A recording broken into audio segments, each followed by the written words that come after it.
Hello everyone, in this video we are going to discuss about the class 8 chapter number 13 of class 8 science, that is sound. तो sound के exercises solutions को हम discuss करने वाले हैं इस video में. ओके स्टार्ट करते हैं विद क्वेश्चन नंबर 1 जो कि आपका है चूज द करेक्ट ऑप्शंस. ठीक है, मल्टीपल चॉइस क्वेश्चंस होते हैं. तो sound can travel through, sound कहाँ से ट्रैवल कर सकता है? Gases only, solids only, liquids only या सॉलिड लिक्विड गैसेस. सो आपको पता है कि साउंड क्या करता है, तीनों ही मीडियम से ट्रैवल करता है. So that will be option number d कि solids, liquids and gases. Second is the voice of which of the following is likely to have minimum frequency. अच्छा, एक चीज़ नोटिस करना, मिनिमम फ्रिक्वेंसी मतलब सबसे कम फ्रिक्वेंसी. ठीक है, फ्रिक्वेंसी डिपेंड्स, जो आपकी पिच होती है ना, पिच किस पे डिपेंड करती है? फ्रिक्वेंसी पे. ठीक है, फ्रिक्वेंसी अगर ज़्यादा होगी तो पिच भी ज़्यादा होगी, फ्रिक्वेंसी कम होगी तो पिच भी कम होगी. ठीक है, आपको पता है हाईएस्ट पिच किसकी होगी? बेबी गर्ल या बॉय में से. ठीक है, फिर उसके बाद वुमेन की और लास्ट में आपका मैन की सबसे कम. तो जिसकी सबसे कम पिच उसकी सबसे मिनिमम फ्रिक्वेंसी, इसीलिए मैन की क्या होगी? सबसे कम फ्रिक्वेंसी होगी. ठीक है, नेक्स्ट क्वेश्चन पे आते हैं. देखो थर्ड वाला है, इसमें तो आपको सिंपली बताना है विच इज़ ट्रू और which is false. So start करते हैं विद क्वेश्चन नंबर 1. पहला क्या बोल रहा है? Sound can not travel in vacuum. ठीक है, साउंड वैक्यूम में ट्रैवल नहीं करता है, सो दैट इज ट्रू. ठीक है, next is the number of oscillations per second of a vibrating object is called its time period. तो ये क्या है? फॉल्स है. If the amplitude of vibration is large, the sound is feeble. So ये भी क्या है? False. Next is for human ears, the audible range is 20 hertz to 20,000 hertz. तो ये क्या है? True है. ठीक है. The lower the frequency of vibration, higher is the pitch. ये उल्टा दे रखा है ना? So that is false. Unwanted or unpleasant sound is termed as music. तो ये क्या हो जाएगा? False. ठीक है, उसको क्या कहते हैं? नॉइस कहते हैं. ठीक है, नॉइस पॉल्यूशन में कॉज पार्शियल हियरिंग इम्पेयरमेंट्स. सो ये क्या है? ट्रू. ठीक है, नेक्स्ट आ जाता है फिल इन द ब्लैंक्स पे. ठीक है, फिल इन द ब्लैंक्स का क्वेश्चन क्या पूछ रहा है? First is the time taken by an object to complete one oscillation is called time period. Time period क्या होता है? जो टाइम लगाएगा एक ऑब्जेक्ट एक ऑसिलेशन को कंप्लीट करने में, उसे क्या कहेंगे? Time period. Second is loudness is determined by the, किससे डिटरमाइन होता है लाउडनेस? तो लाउडनेस एम्पलीट्यूड से. Okay, amplitude of vibration. The unit of frequency, frequency की यूनिट क्या है? Hertz. Unwanted sound is called, unwanted sound मतलब जिसकी हमें ज़रूरत नहीं है. ठीक है, उसे क्या कहेंगे? नॉइस. और shrillness of a sound is determined by frequency of vibration. ठीक है, फिफ्थ क्वेश्चन पे आ जाते हैं.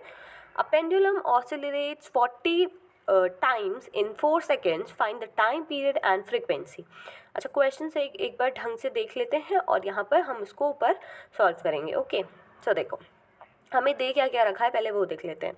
आपको दे रखा है नंबर ऑफ ऑसिलेशंस दे रखे हैं और टाइम दे रखा है. ठीक है, नंबर ऑफ ऑसिलेशन उसने आपको दिए हैं 40 और टाइम पीरियड आपको दे रखा है जो कि है 4 सेकेंड्स. सबसे पहले हम निकालेंगे फ्रीक्वेंसी. ठीक है, फ्रीक्वेंसी का फॉर्मूला होता है, यहाँ पर ऊपर दे रखा है, total number of oscillations upon time taken. Total number of oscillations कितने हैं? 40. ओके, अपॉन क्या है? टाइम टेकन क्या है? That is 4. ठीक है, अगर हम इसको कैंसिल आउट करते हैं, हमें पता है 4 10 जा क्या होता है? 40. तो फ्रीक्वेंसी इज इक्वल टू क्या आ जाएगी? 10 हर्ट्ज. ठीक है, HZ. ओके, नाउ अब हम निकालते हैं नंबर ऑफ ऑसिलेशंस. तो ये तो हो गया आपका फ्रीक्वेंसी कितनी आ गई? 10 हर्ट्ज. नेक्स्ट पे जाते हैं. ठीक है, ये है आपका टाइम पीरियड. तो टाइम पीरियड कैसे निकालोगे? बहुत ही ईजी है. टाइम पीरियड क्या करना है? 1 upon oscillating frequency. Oscillating frequency अभी आपने निकाली थी. ठीक है, तो क्या हो जाएगा? Time period is equal to 1 upon 10. 1 upon 10, 1 upon 10 मतलब क्या हो जाएगा? 0.1. ठीक है, टाइम पीरियड क्या आ जाएगा? 0.1. ठीक है, नेक्स्ट क्वेश्चन की तरफ बढ़ते हैं. That is the sound from a mosquito is produced when it vibrate its wings average rate of 500 vibrations per second. What is the time period of vibration. ठीक है, इस क्वेश्चन को देखते हैं, 6th वाले को। देखो पहले आपको क्वेश्चन देखो क्या कर रहा है, हमको बोल रहा है कि जो टाइम पीरियड है, ठीक है, टाइम पीरियड है, पहले हमने उसकी डेफिनेशन दे दी कि टाइम पीरियड क्या कहते हैं, टाइम टेकन, जो एक ऑसिलेशन को करने में कोई टाइम लगता है उसे क्या कहते हैं, हम टाइम पीरियड बोलते हैं। It is also the inverse of frequency, और टाइम पीरियड फ्रीक्वेंसी का उल्टा होता है। ठीक है, टाइम पीरियड 1 है, ऑसिलेटिंग फ्रीक्वेंसी कितनी है आपका 500 है। ठीक है, तो टाइम पीरियड कैसे निकालेंगे, टाइम पीरियड का फॉर्मूला आपको पता है 1/f, 1/f मतलब 1 फ्रीक्वेंसी। तो फ्रीक्वेंसी कितनी है 500, तो 1 को 500 से डिवाइड कर देंगे, तो आंसर कितना आया हमारा 0.002 सेकेंड्स। ठीक है, नेक्स्ट देखते हैं। Okay, next question is identify the part which vibrates to produce sound in the following instruments। ढोलक, ढोलक में आपका क्या होता है, कौन सी चीज़ वाइब्रेट करती है, दैट इज स्ट्रेच्ड मेम्ब्रेन। ठीक है, तो ढोलक का क्या हो जाएगा, स्ट्रेच्ड मेम्ब्रेन। ठीक है, नेक्स्ट इज सितार, सितार में क्या आपका प्ले होता है, दैट इज स्ट्रिंग। ठीक है, स्ट्रिंग ऑफ सितार बजती है। फ्लूट में आपका क्या वाइब्रेट होगा, दैट इज एयर कॉलम्स। सो आप वहाँ पर एयर कॉलम्स वाइब्रेट करेंगे। ठीक है, नेक्स्ट क्वेश्चन पे आ जाते हैं, what is the difference between noise and music. Noise और म्यूज़िक में क्या डिफरेंस होता है, क्या जो म्यूज़िक है वो नॉइज़ बन सकती है कुछ टाइम बाद, ये भी आपको साथ में ही बताना है। ठीक है, पहले तो आपको सबसे पहले क्या बताना है कि जो म्यूज़िक है और साउंड है, आपका म्यूज़िक और नॉइज़ में क्या डिफरेंस होता है। ठीक है, तो देखो the type of sound which are unpleasant to listen is known as noise. ऐसे साउंड्स जो हमको सुनने में अच्छे नहीं लग रहे हैं वो क्या होंगे, नॉइज़। जबकि जो म्यूज़िक है जो सुनने में आपको अच्छा लग रहा है, प्लीजेंट है, ठीक है, आपको कोई इरिटेशन नहीं हो रही है, ठीक है, वो क्या है आपका म्यूज़िक। ठीक है, वो क्या प्रोड्यूस करता है, सेंसेशन प्रोड्यूस करता है। ठीक है, हाँ अगर क्या है म्यूज़िक बहुत तेज़ आपने बजाया है ना, बहुत ज़्यादा लाउड है, तो वो क्या कर सकता है, नॉइज़ का काम कर सकता है। ओके, नेक्स्ट आ जाते हैं क्वेश्चन नंबर 9 की तरफ, that list sources of noise pollution in your surroundings. आपकी सराउंडिंग्स में नॉइज़ पॉल्यूशन के आपको क्या बताने हैं, सोर्सेज बताने। ठीक है, सो देखिए कहाँ कहाँ से नॉइज़ पॉल्यूशन हो सकता है, ये है आपका answer number 9। So that is, पहला है साउंड ऑफ व्हीकल्स, जो गाड़ियों की आवाज़ें होती है। दूसरा किचन अप्लाइंसेस की। तीसरा पटाखे फोड़ रहे जैसे ब्रस्टिंग क्रैकर्स। और फोर्थ क्या है, लाउड स्पीकर है या टीवी है या ट्रांजिस्टर्स है, तो जो उनकी नॉइज़ होती है वो क्या प्रोड्यूस कर सकती है, noise pollution. Question number 10, okay, explain in what way noise pollution is harmful to human. Noise pollution इंसान के लिए क्यों खतरनाक है, हार्मफुल है, क्यों है, आपको बताना है। ठीक है, तो देखो नॉइज़ पॉल्यूशन क्या क्या कॉज करता है, पहले तो लैक ऑफ स्लीप, ठीक है, नींद नहीं आएगी, एनेक्सिटी हो सकती है, हाइपरटेंशन हो सकता है किसी को, ठीक है, जिसकी वजह से हमारी हेल्थ ख़राब हो सकती है। इसीलिए ये क्या है, इसीलिए नॉइज़ पॉल्यूशन को क्या बोला जाता है कि वो हमारी हेल्थ के लिए हार्मफुल है। ठीक है, नेक्स्ट आते हैं क्वेश्चन नंबर 11 की तरफ कि your parents are going to buy a house. आपके पेरेंट्स एक घर लेने का सोच रहे हैं, ठीक है, और उनको क्या किया गया है, ऑफ़र किया गया है, ठीक है, एक घर जो कि क्या है, एक रोड साइड पे है और दूसरा 3 गली छोड़ के है रोड साइड से। ठीक है, तो तुम कौन सा घर उनको सजेस्ट करोगे, ठीक है, और बताना है कि क्यों करोगे।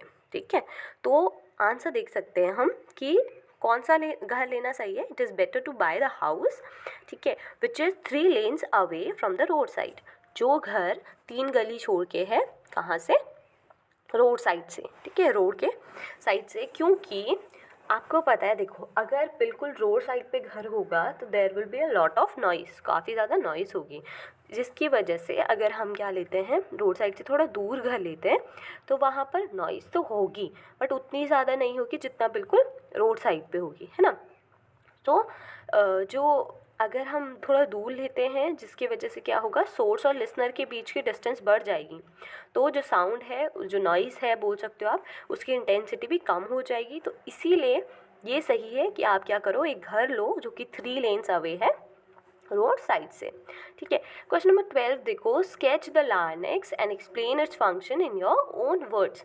तो कुछ नहीं करना है आपको, जैसे कि यहाँ पर आपको क्या करना है कि एक लाइनेक्स को इस तरीके से ड्रॉ करना है। ठीक है, लाइनेक्स ड्रॉ करने के बाद आपको उसके फंक्शंस लिख देने हैं। ठीक है, यहाँ पर आपको शो होंगे, आप वीडियो पॉज कर सकते हो या स्क्रीनशॉट भी ले सकते हो ताकि आप ड्रॉ कर सको। ठीक है, नेक्स्ट आ जाते हैं क्वेश्चन नंबर 13 की तरफ। ठीक है, lightning and thunder take place in the sky at the same time at the same distance from us. Lightning is seen earlier and the thunder is heard later. Can you explain why? कभी आपने देखा होगा जब बारिश आती रहती है ना, तो बिजली भी कड़कती है, ठीक है, और आवाज़ भी आती है। ठीक है, बिजली आपको दिखने को भी मिलती है, बट जब वो आसमान में तो सेम टाइम में हो रहे हैं, बट क्या होता है कि हमें लाइटनिंग पहले दिख जाती है और थंडर की आवाज़ देर में आती है। तो आपको बताना है ऐसा क्यों होता है। ठीक है, तो देखो, पहले तो इसका आंसर बहुत ज़्यादा सिंपल है कि देखो, स्पीड ऑफ लाइट ज़्यादा होती है स्पीड ऑफ साउंड से, जिसकी वजह से क्या होता है, लाइट तो आपको पहले दिख जाती है क्योंकि वो पहले पहुंच जाती है ना। तो साउंड से पहले कौन पहुंच जाती है, लाइट, जिसकी वजह से लाइटनिंग पहले दिखती है हमें और थंडर थोड़ी देर बाद सुनाई देता है। ठीक है, तो ये थे आपके answers of class 8 chapter number 13 sound के एक्सरसाइजेस सॉल्यूशंस। आई होप कि आपके डाउट्स क्लियर हो गए हों। अगर आपका कोई डाउट रह जाता है आप कमेंट सेक्शन में पूछ सकते हो। Thank you so much for watching this video. Make sure to like, share, comment and subscribe to the channel. Thank you everyone.